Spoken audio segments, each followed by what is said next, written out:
Welcome back to the Jade in USA podcast, our fourth episode. My name is Josh, and like I have said, our goal of this podcast is to talk about various Gen Z topics, adoptee topics, and our perspectives being Asian in the Midwest and growing up in the Midwest. I am 23 years old, grew up in Southeast Michigan, and I'm now living in Chicago, Illinois. And I'm Janie. I'm 22. I grew up in Southwest Indiana. I just graduated from college from Ball State University, and I'm still looking for that first job. So, location undecided at this point.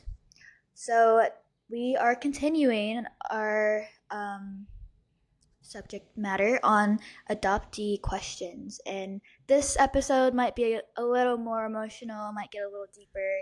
A little juicier, I guess. So we're excited. So yeah, I guess I don't want to say like a warning, but I guess just a heads up that yes, this is questions we're going to be going through are going to be a little bit more emotional and a little bit more deep rooted in our introspection about our adoptee status and our experiences that we faced. So, yeah, just a heads up. But I think it's an important conversation to have. Yeah, so if you see me cry, no, you didn't. You'll be fine. All right. I will start us off. We're both going to be answering these questions. There's about 8 questions, but do you ever feel like you don't belong or you're an outcast in the family, assuming you're the only adopted one? Somewhat. Obviously, racially, my family is majority white.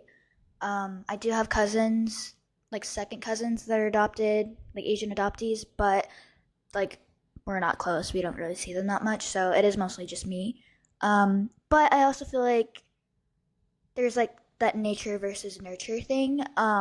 And I grew up with my family, like I was a baby when I was adopted, so I really have like the same like intellectual, like same kind of personality, same kind of sense of humor, so I really don't feel as outcasted like that. So I think it's kind of a 50-50 thing for me.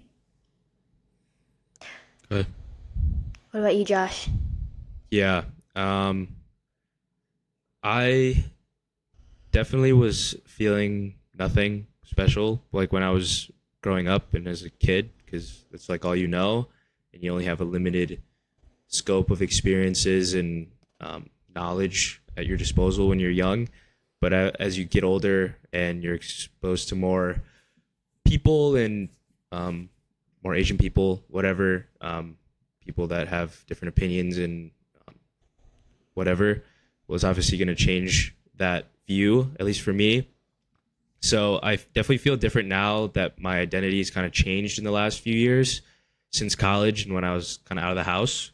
So I've realized that now going back to like family gatherings and just things if I were to go to like a wedding or something where it's like around people that I knew and saw mostly when I was like young and in that old frame of mind, it's like this weird clash of uncomfortability, like just clash of identities, because I felt like normal and like nothing was wrong like back then, but now I feel like my stance is kind of changed and I feel more outcast, but I think it's self-imposed, if that makes sense, which is what it is, but it's still something that I feel.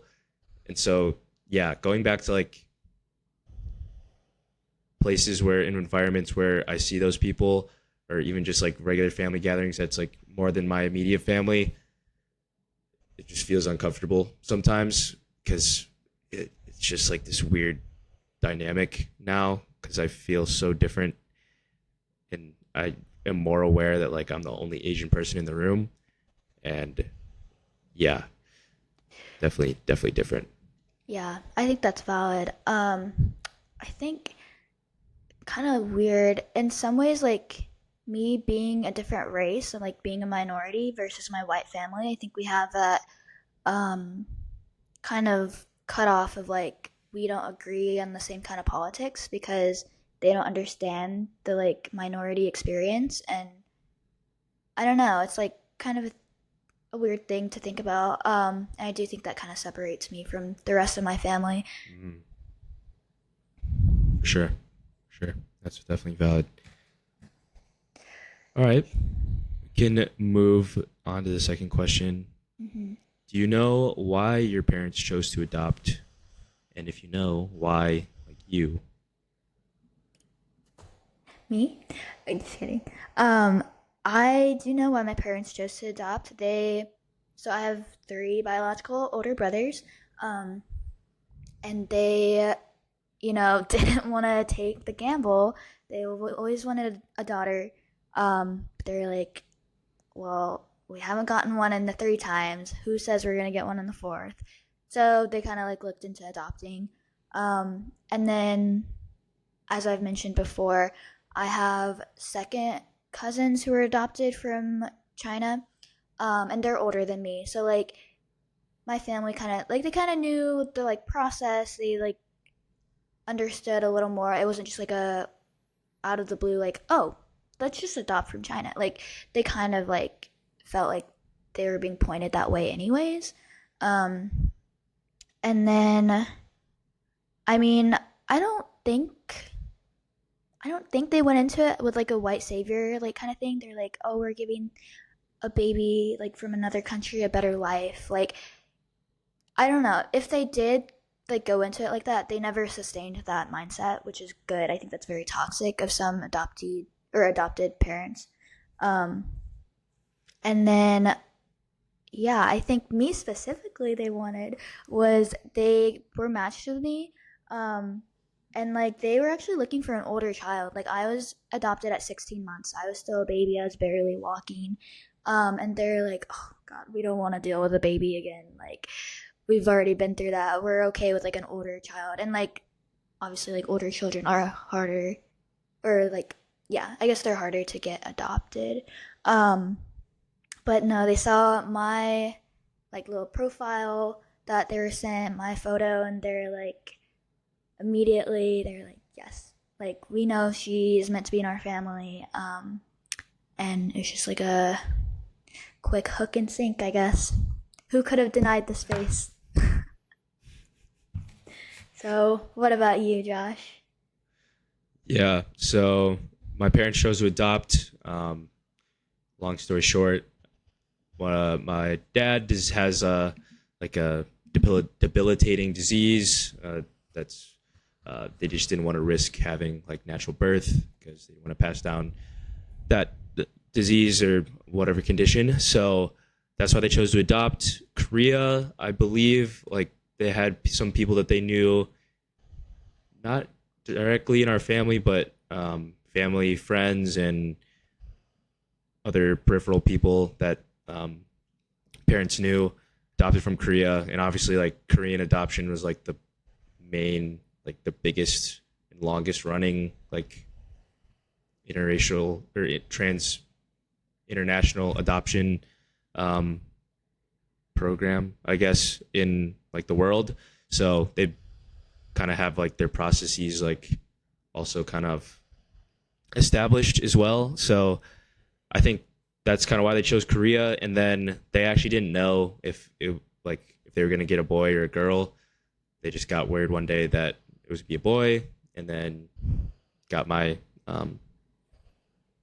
they got my information at some point, and then yeah, that's kind of what brought me here. So yeah, they didn't know if I was gonna be or whoever they got was gonna be a girl or a boy. Like they had a girl name picked out and a boy name picked out. So Yeah, yeah, that's interesting. um, Do you know what girl name they had picked out? yeah, I think it was like Rachel or something. Oh, sounds very Rachel. difficult. Yeah. Mm. Yeah. I'm not even sure why this is bad if they're listening, but do you know like where your name came from? Or did I ask you that in in your You episode? definitely asked me Okay. that. Okay. Well, I don't think I asked what my name came from, or you asked, but No, I asked me. That's didn't. why I asked. Yeah. Well, it sounds like you want me to ask. Where did your name come from? No, I was just gonna say that I don't really know for sure. Um, it's like a biblical name, so I think that was part of it. But they almost named me Neo, like from the Matrix. So That'd be kind of cool. that almost happened. That almost happened. I've never But met a Neo. That would have been cool. But now you're yeah, just yeah. Josh. I like Josh. Yeah. Works for our podcast name. I think that's probably why. Just Yeah. in the universe, they knew. They knew it. Yeah, Yeah. exactly. Exactly. Um, but yeah, again, like you were saying, it was not. I wasn't adopted with like the white saviorism kind of mindset.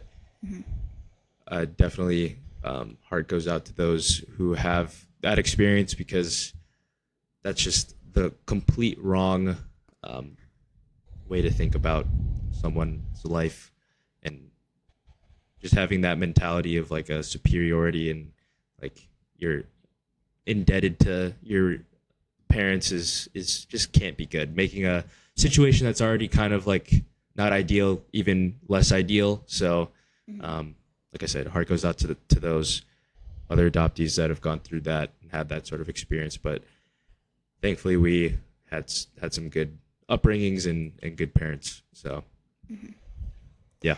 You want to go on to the next question? Yes, I'll ask the question. Describe a time when being adopted affected you negatively or made you feel out of place in certain situations. On to some heavy questions here. Short answer: all the time. At least growing up, like all the time. And just for maybe those that aren't adoptees that are listening to this, I'm sure not all of our audience will be. So just to literally paint a picture, and you can help fill in the details too if I'm missing anything, but literally imagine growing up looking Asian, looking different than everyone else in your family, everyone else in your, maybe your school, but everyone else in your community does not look like you.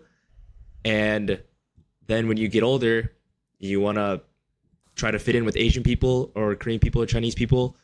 You can't fit in with them either because you didn't grow up in the same household like they did. You can't speak the language like they did. And outside of the people in your own family or the people that know you, they assume, like, the people in your community assume you are Asian or assume that you are, like, not like white, which is usually how we kind of feel until we kind of come to our senses. So it's a very like in between area that is extremely like difficult to navigate for people that are like adopted. So I think that was like a pretty plain and simple way of explaining what life was like. But yeah, it happens a lot all the time that you just feel out of place. Yeah, I would say that's a good description for sure. And like almost the way I think about it, like I'm a very like visual person, so it's like you're like a puzzle piece, and like everyone around you doesn't have the right, like you're just not a match, and it's hard. You can like force it if you want, but like yeah, it's not the same. Yeah. So Yeah, and even with like good, like I said, like it sounds like we both had pretty good, loving households and homes, and even with that, there's just times that you can't even help it.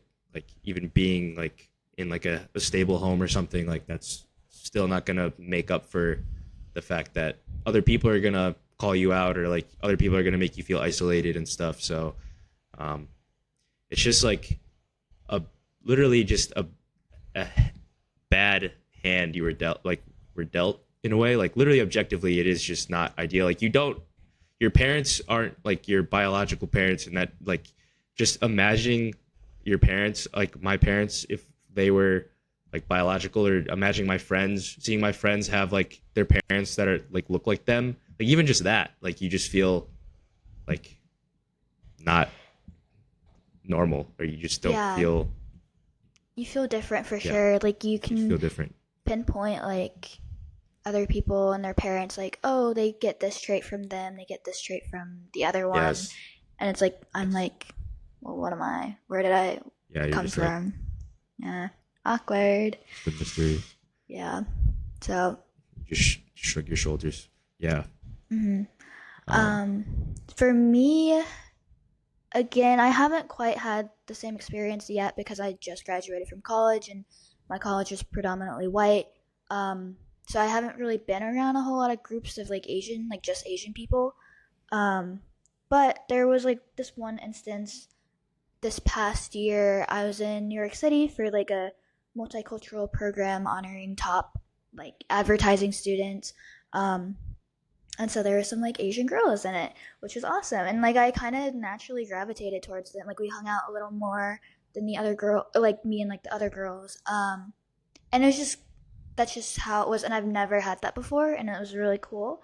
But I remember me and two other Asian girls went to lunch the last day, like before we all flew home, and we went to like this Chinese restaurant that my OBA professor at my college recommended. We were in like Manhattan. It was nice. It's like a little hole in the wall kind of place. But they were talking. It was February, so they were talking about they're going home and they're gonna start celebrating Lunar New Year.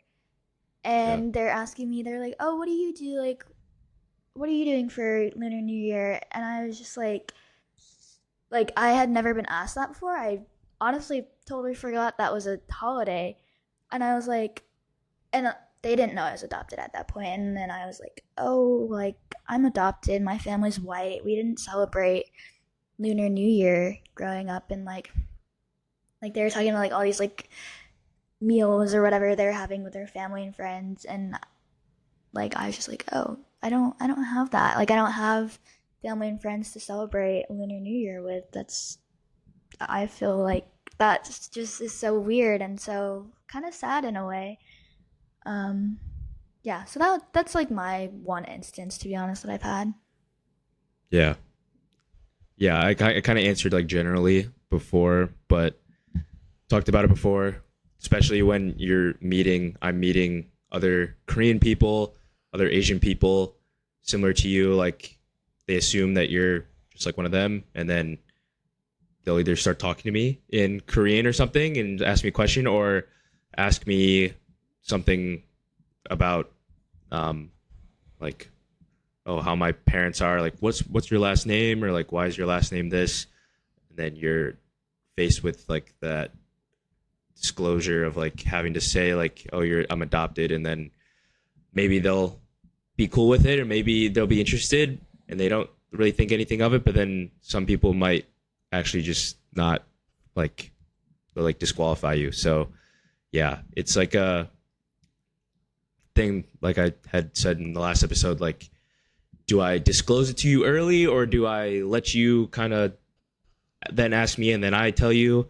Like even on like maybe I go on a date or something like that, like I don't want to, like as a guy, like I don't want to like potentially say something crazy like that to potentially disqualify myself. Like if everything's going well, like I'm not gonna come out there and just like say it unless it, I'm asked or something like directly. I'm not gonna lie, but um, yeah, there's like a lot of different situations where having to be confronted with like that question, or just having be in that situation where you are insecure because you don't know the culture, or you don't know like some aspect of what you look like it's going back to the thing, like you look one way but inside like you feel, you were raised to be a different way.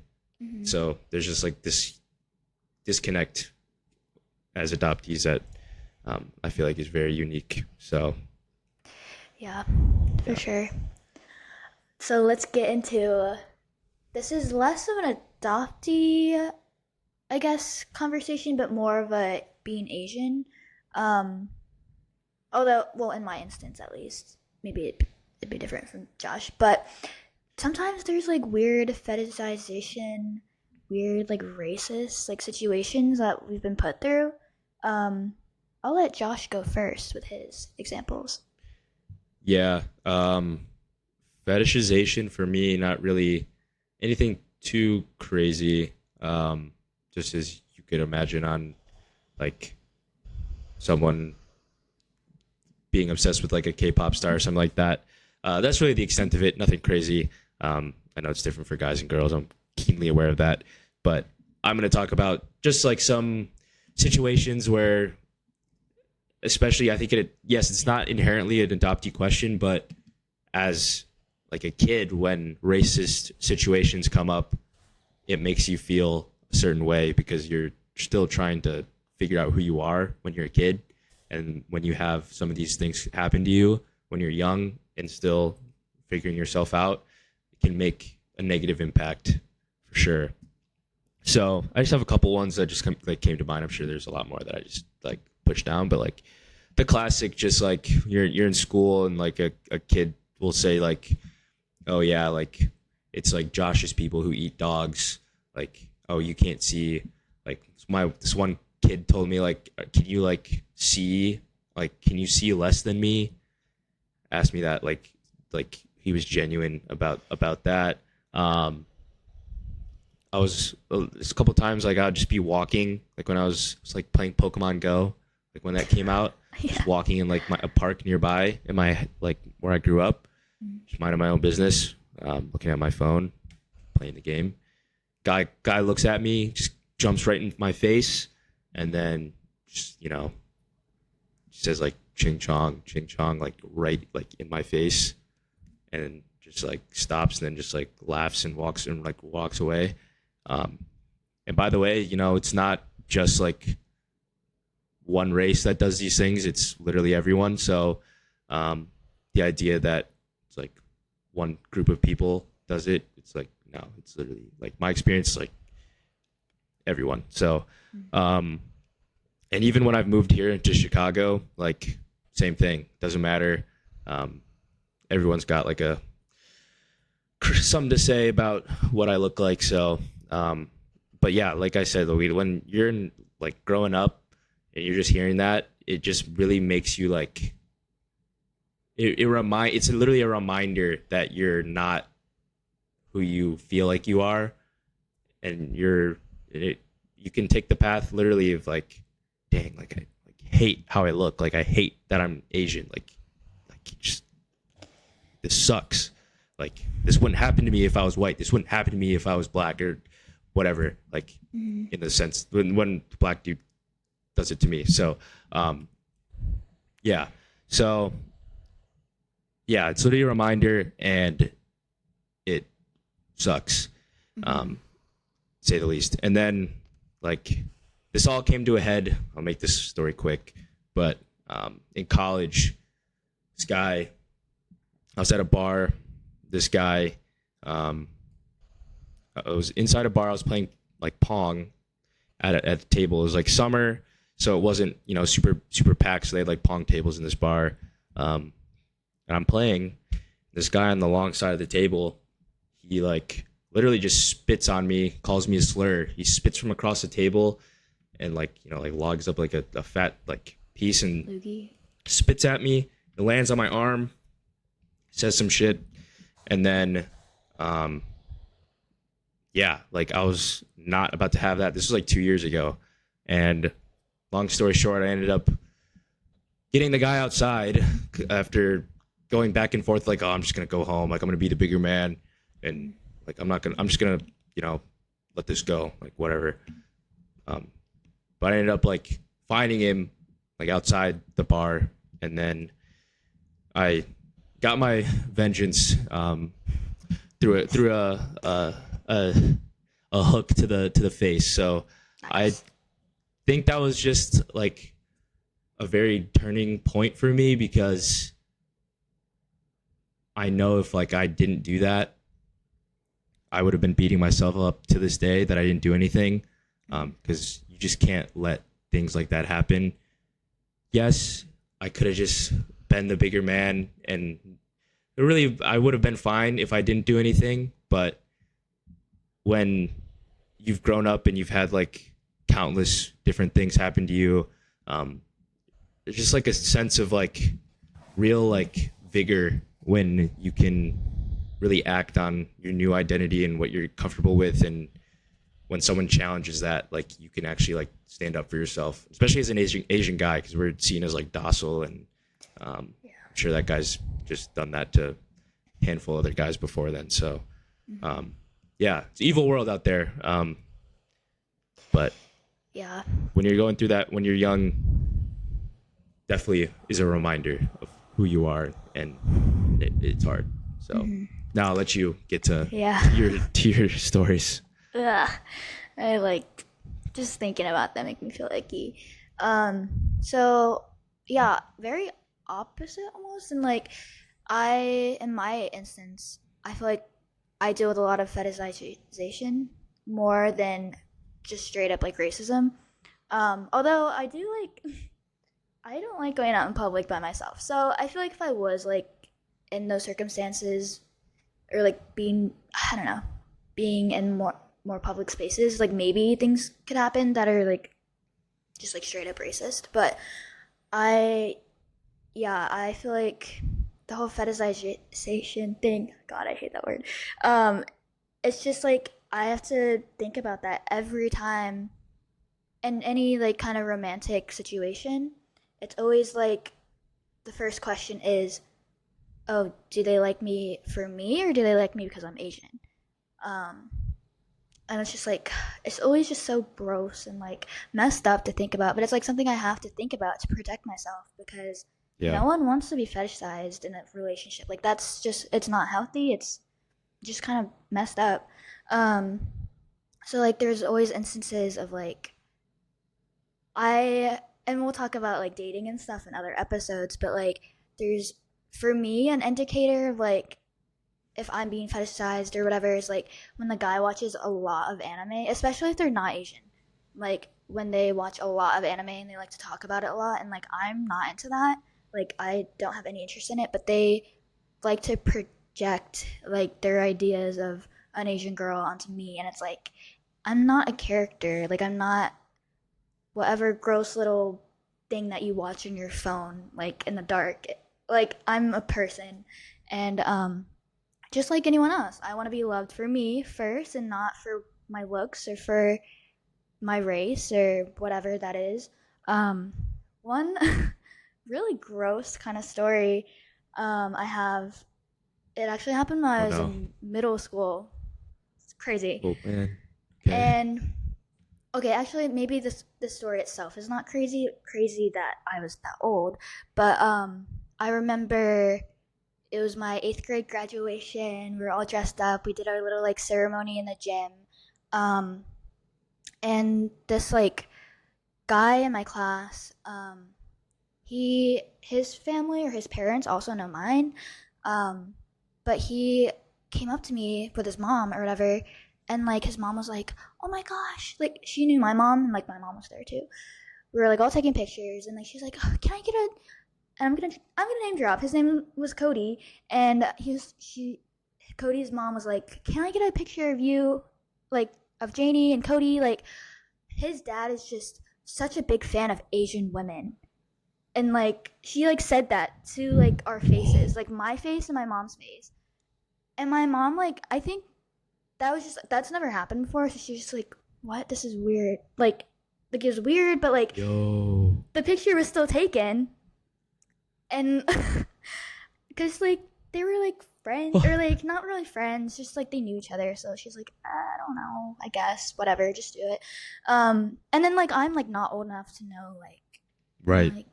I'm like, huh, that's weird, but like I didn't know like the implications of it. Like that's just like weird. And also his mom was not Asian, he was not Asian, their whole family's white, so it's just like that's so gross. Also I'm 13. Also, you're Like, literally a minor. Like like you're a child. yeah, I like got my braces off last year. So it was, yeah, that's like kind of gross. And then I That's always, crazy. of course, I mean, I feel like a lot of Asian girls get this. It's not just like an adoptee thing, but always being approached by like older white guys and always being asked, "Oh, what are you?" And it's like, bro, I'm just standing in this McDonald's line, like trying to get food. Like, this is not an opportunity for you to come up and ask me about my ethnicity and then make it weird. And also, I'm like, this has happened when I was like a minor or like whatever. It's like, that's so gross. And these dudes are Like like, trying to relate to you or something. yeah, like Oh, I even went to China like yeah. 5 years ago or something like that. I And hear you're like, those stories. yeah, or like, ugh, so like, I love I'm China. I love Korean food. oh god. They so a recent one happened. I was flying by myself. I think I was flying back from Texas, visiting my brother. Um, and I'm like, I actually was going to my first rodeo, the Houston rodeo. Very fun. I bought my first cowboy hat, and I had my boots on, and like I'm sitting there looking whitewashed as hell, like in the airport. But this old fat white guy like sits next to me and he starts talking to me, and like I don't know what it is with like boomers. They just like to talk and like yap at Yeah. strangers, which is fine. But then he started out normal, and I was like, this is fine, whatever. Like, I don't know. My dad does the same thing. He'll talk to any stranger. But then he starts to tell me about his wife, who is Filipino. And I think he said, like, also Filipino. I'm like, I'm not Filipino. Do I look Filipino? Like, I didn't tell you that. Also, I don't care. And I don't, like, why are you talking to me? It's just so weird. Oof, they bold. I know. It's like, why do you have the audacity? Like, why do you think it's okay to start talking about that stuff? And also, like, it just puts me in a weird position because I'm like, oh, are you like attracted to me? That's fucking weird. Like, I'm also half your age. I don't know. So It's yeah, that's my take on the whole yeah. racism, I don't. Yeah, fetishization. definitely. Girls get those types Yes. of those are yeah. I feel bad for you Ooh. for that. Wait, I do have one more instance I want to mention. So do I. So do I also. But you can go first. Okay. But also like the whole like dating thing, romantic thing, like you have to be like aware of it, and like I feel like you have to be on guard, like even in the first like talking stages or whatever, like not even in the first like week, or it's like it goes on. So like specifically there's this guy from high school who has like always been kind of into me. And I've like been on like a couple of dates with him, but like Oh. I don't know. It was like maybe out of pity, maybe out of whatever. I like talking about myself, so I'll go on a first date to talk about myself. But I remember him telling me in high school, like he was like, "Oh yeah, my friends say like I have like," and this is a white guy, "I have like an Asian fetish." Like, ha ha ha. I was like, I don't know, and it's just like always something that's stuck in my mind. I'm like, I would never take someone seriously who like considers themselves like, I don't know, into Asian girls like that. That's just so weird. Disclose that is insane. I know. It's like you're just What do you shooting expect you to yourself do? in the Like, foot. oh, lucky for you, I have a white guy fetish. Like, let's date. Let's marry. Like, is that what he No. thinks? Yeah. I don't know. I don't know what like these people think, and they're crazy. And it's like for the people who don't understand, like when you say you're only into Asian girls or like you have an Asian whatever, that just makes us feel like we're replaceable. Like we could be replaced with any other Asian girl. Like, and like that's just messed up. Like again, everyone wants to be loved for themselves and their person, like to the core, not just for what's on the outside and how they look. So and the nasty implications that you project onto them too. So that's my speech. Yeah. Those are some crazy ones. I did not know. Yeah, you hadn't told me like any of those. Yeah. Oh, Yeah, your story. the last story that actually I just remembered when you were sharing your thing. Not a fetishization. That is a hard word to say, isn't it? Right? Story. It's So a more racism one. I was at visiting my school bar a few months ago. Actually, I was just back home, just visiting a friend. So I was just sitting at the bar, just chopping it up with my homie, and it's a college bar, college town. Most of the people in there are college age. This old guy, middle-aged guy, white guy with his younger-ish looking woman sits like next to me, or at least he so it's like the bar. So there's just like two seats beside me, and he's like, "Is anyone sitting here?" And I was like, "Nope, all you, man." Like I was, real cordial, real nice. Ask me a question. So they sit there, and then like a couple minutes pass, and then he gets up and then he moves and goes to the other side of my friend who's on my left. So he moves to the other side.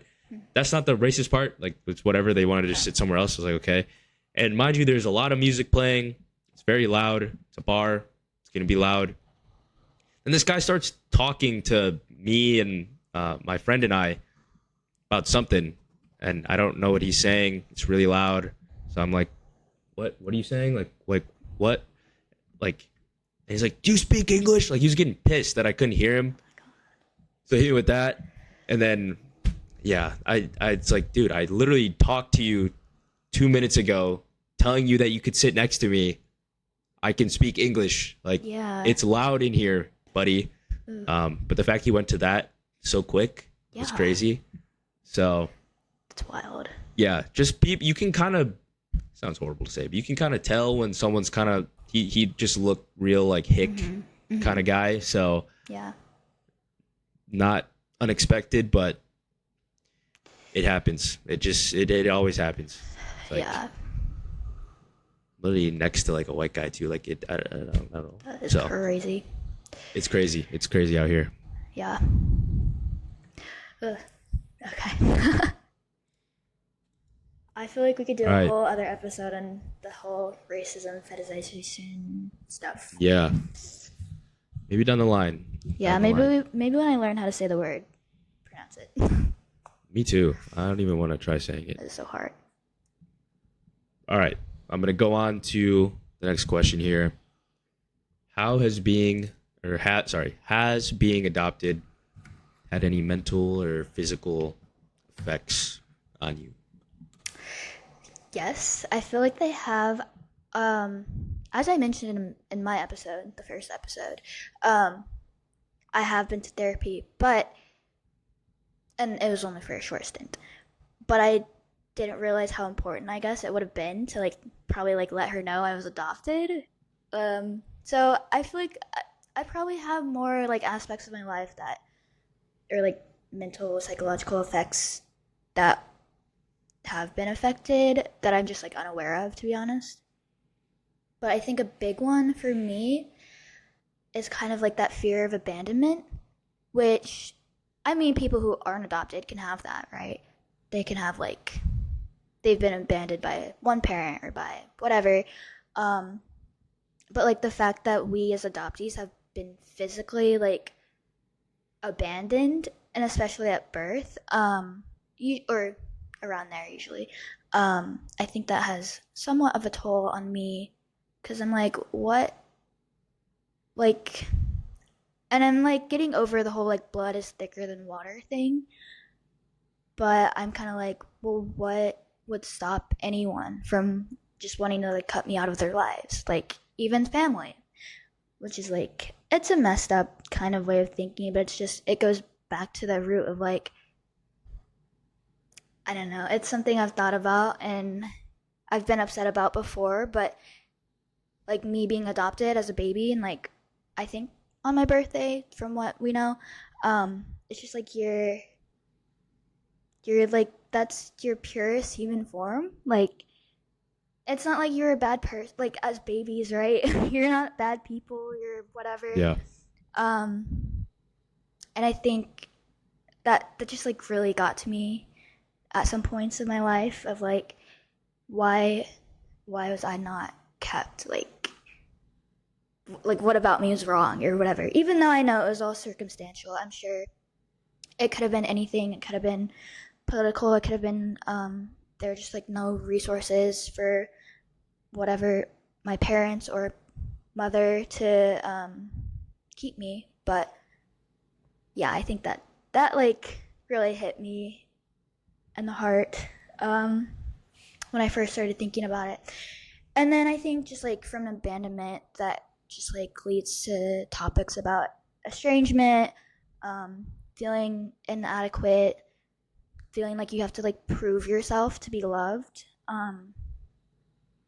And yeah, just like the like little twinge of like, oh, am I unlovable, or what was wrong with me, or whatever.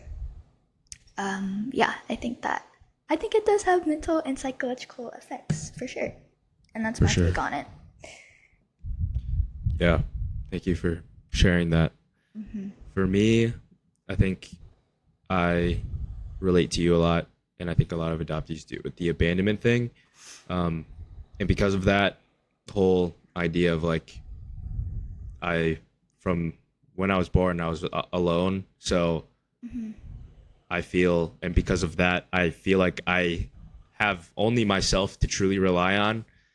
Um, had some falling outs with friends over the years, and just like people that you think you can rely on not be there for you really makes you feel like, yeah, really have been like just me this whole time.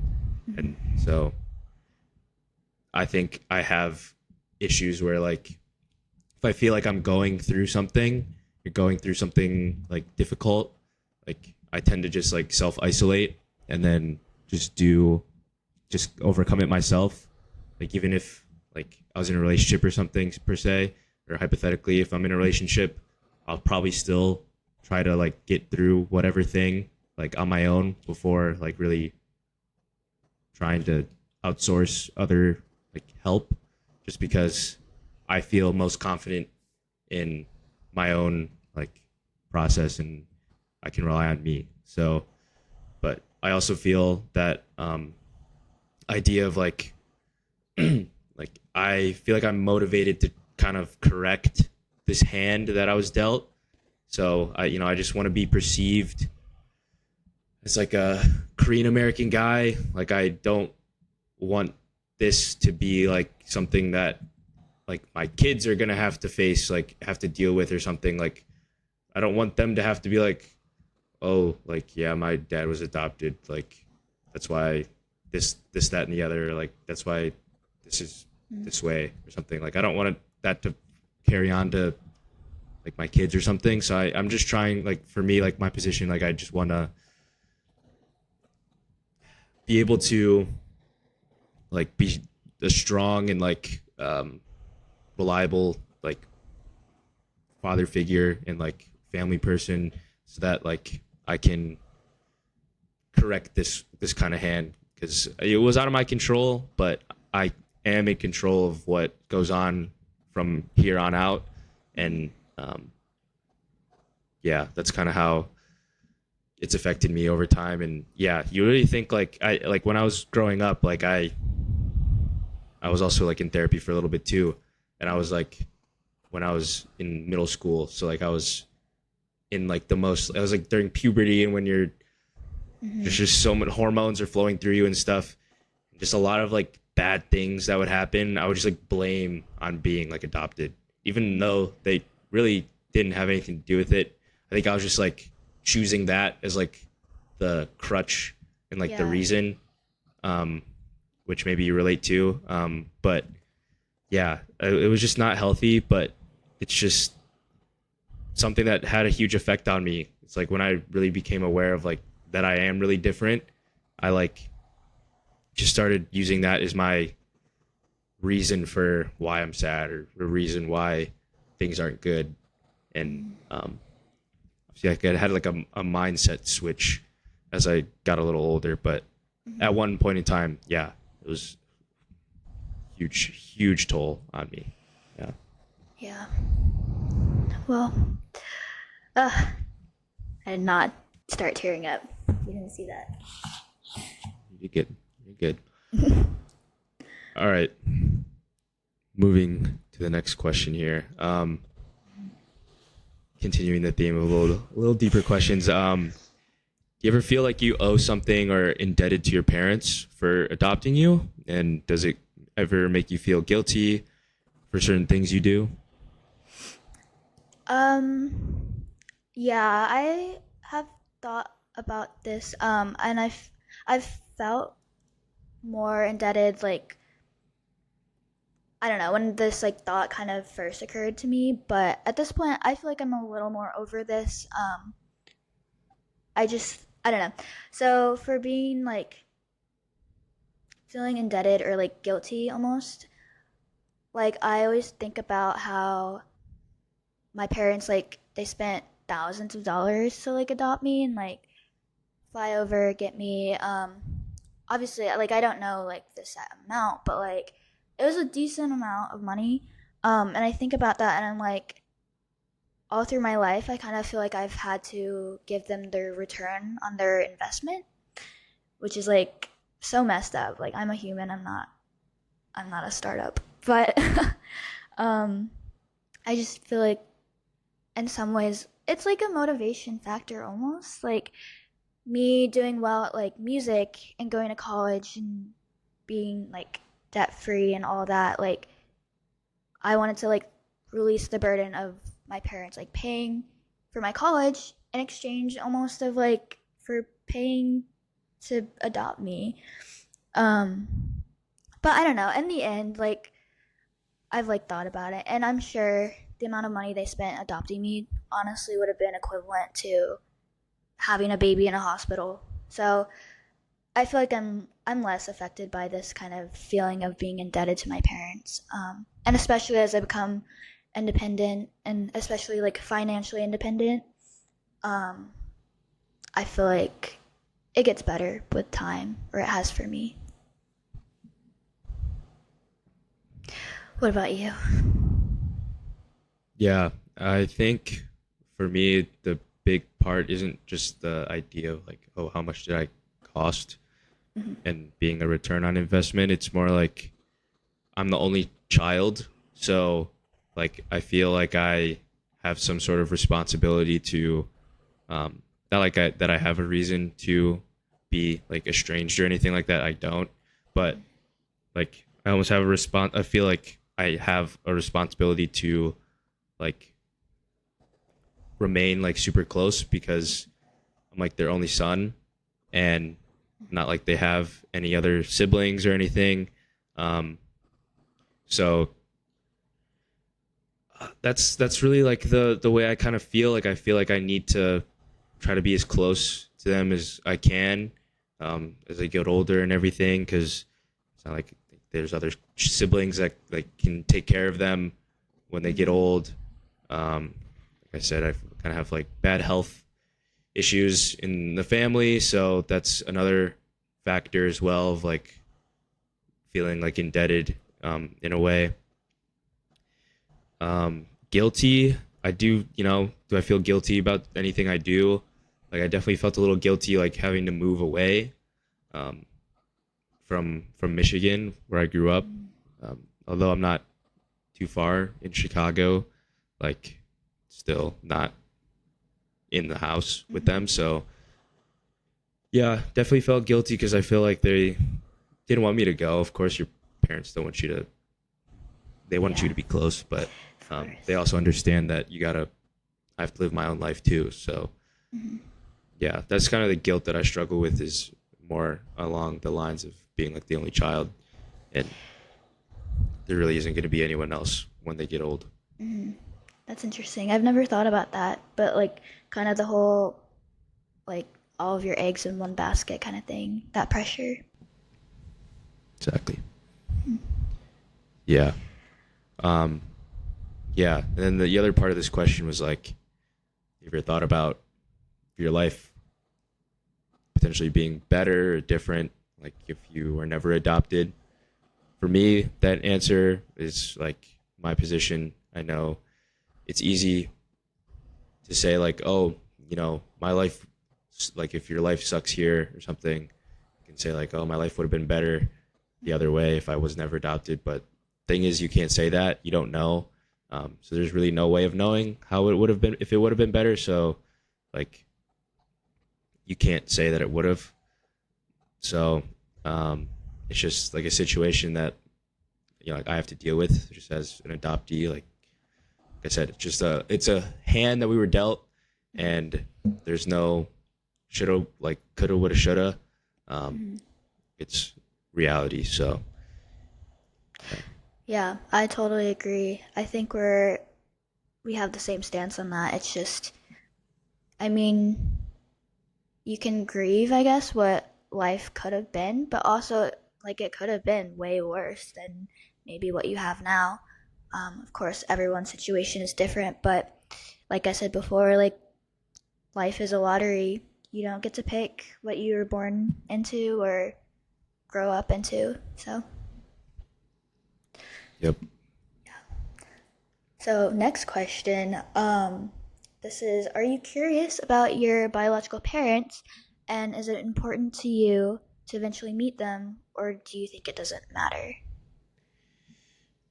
Mm, so for me, I'm definitely interested in at least my mom, my biological mom, because she was the one who decided to keep me, and it was her because my last episode with me, or my episode, my biological dad, it seemed like from the records that he kind of left my biological mom when he got her pregnant. So um, she was the one, the brave one to continue to have the baby, and then the one to make the decision to let me go, which isn't an easy decision, I'm sure. So definitely curious about meeting her. So I know she was young, so she's not very old.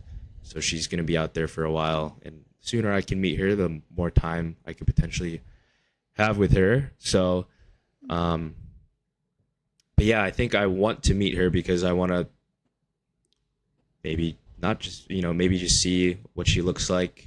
I know there's some people out there who just want to see them, but they don't want to actually meet them.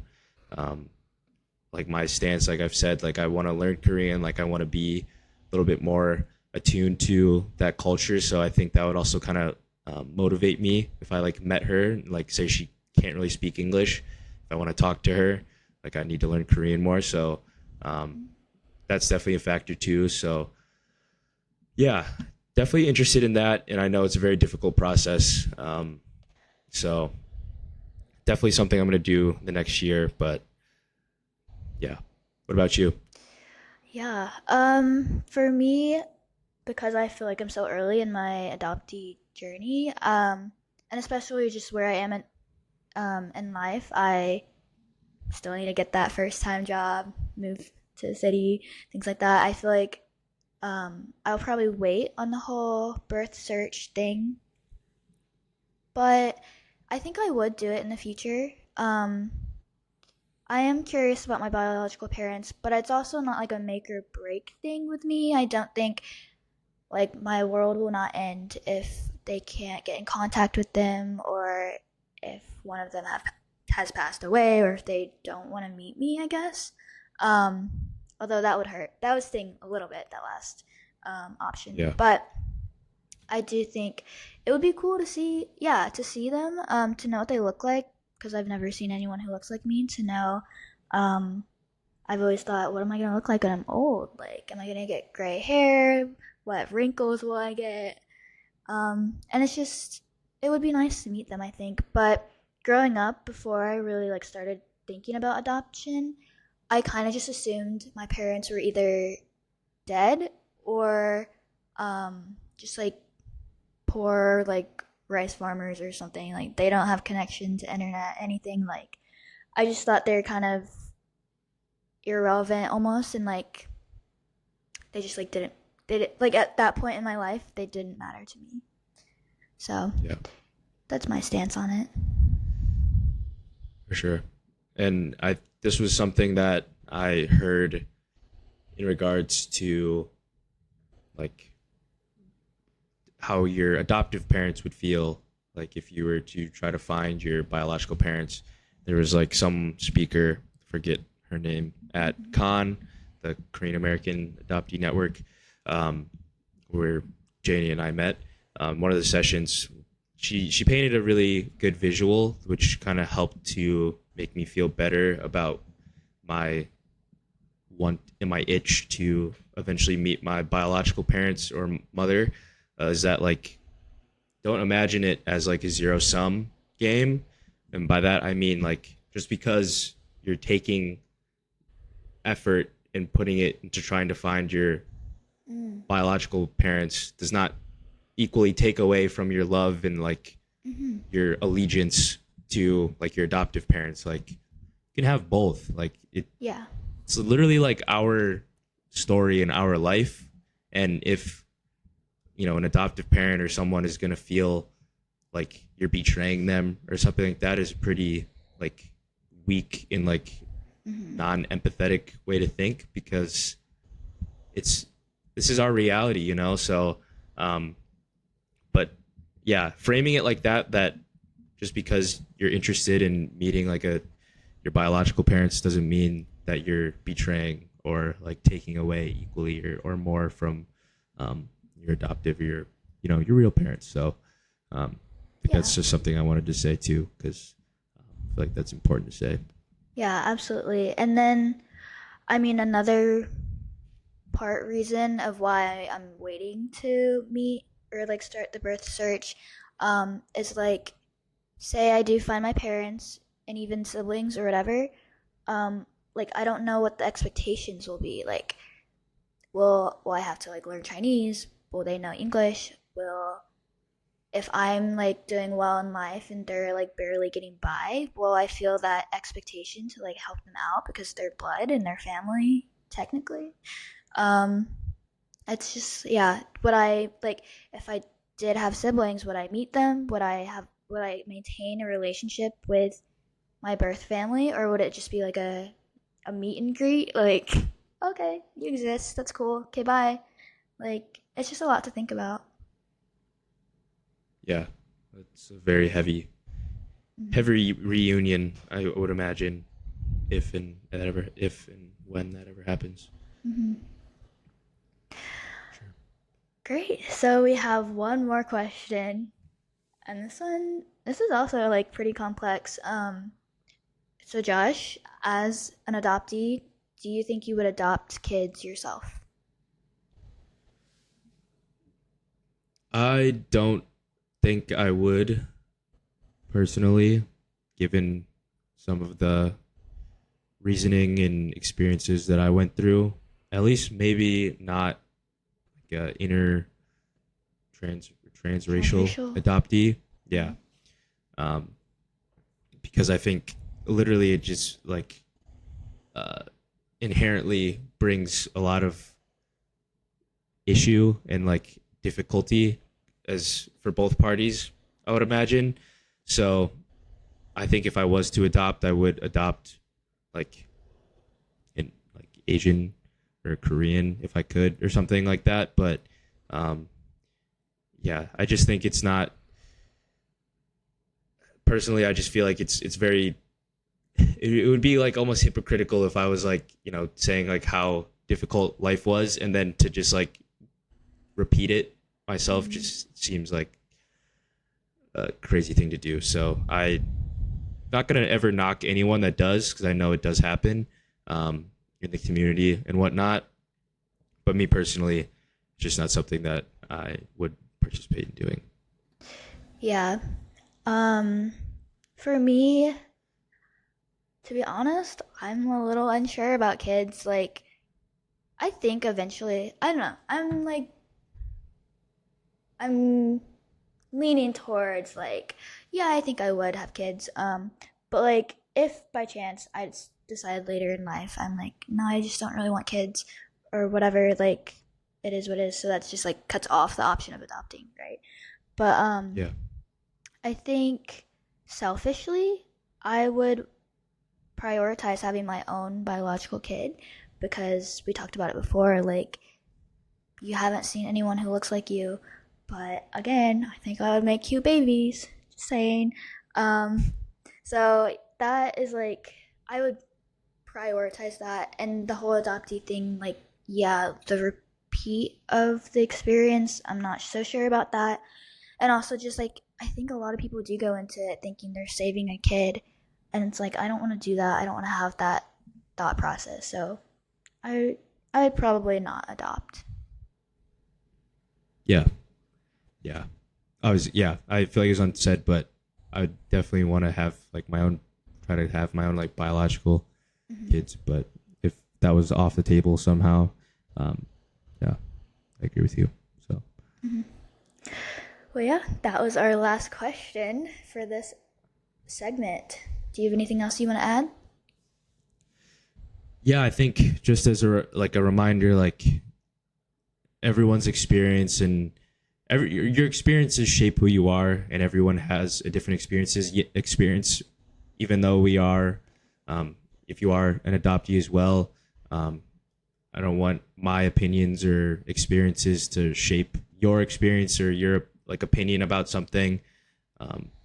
This is, our goal is just to kind of share what we've experienced, give a picture for those who might not know what it's like to be adopted, to kind of not spread awareness, but to potentially like just give more context to our lives and other adoptees that they may know, just to share information. So I hope you guys enjoyed hearing some of our fun, emotional experiences as we grew up. I'm saying experiences a lot, but Experiences. yeah, I had a good time, and you made it through. You said you were gonna cry. I made it through. So I yeah, teared up a little great. bit, but it's okay.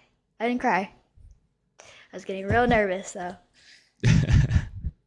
But yeah, I kind of want to add, and I mean this is not necessary, I guess, but like any adoptive parents that are listening, like you might hear these experiences and they might be the first time you've ever thought about the like experiences that maybe your adoptee child has probably encountered. But I really think like don't take any blame on yourself. Like there's nothing you could do. There's a lot of outside influences that like has affected us, and it's not like anything you could have protected us from or stopped. And I think, yeah, just being an adoptive parent, as long as you're doing your best and you're raising your kids the best the best you knew how, and like you weren't giving them guilt about being adopted, then I think you're good.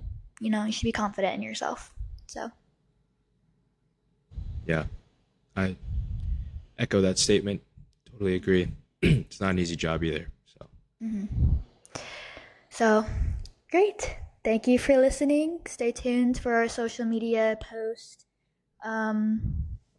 Yeah, rate us 5 stars on whatever app or social media you listen to. Is that what they say in the podcast? Subscribe, rate us, follow us, follow the Instagram page, follow our Instagrams, whatever. But yeah, stay tuned. Really trying to start putting a lot of these episodes out, but hope you guys enjoyed. Yep. Thank you. Bye. All right. Bye.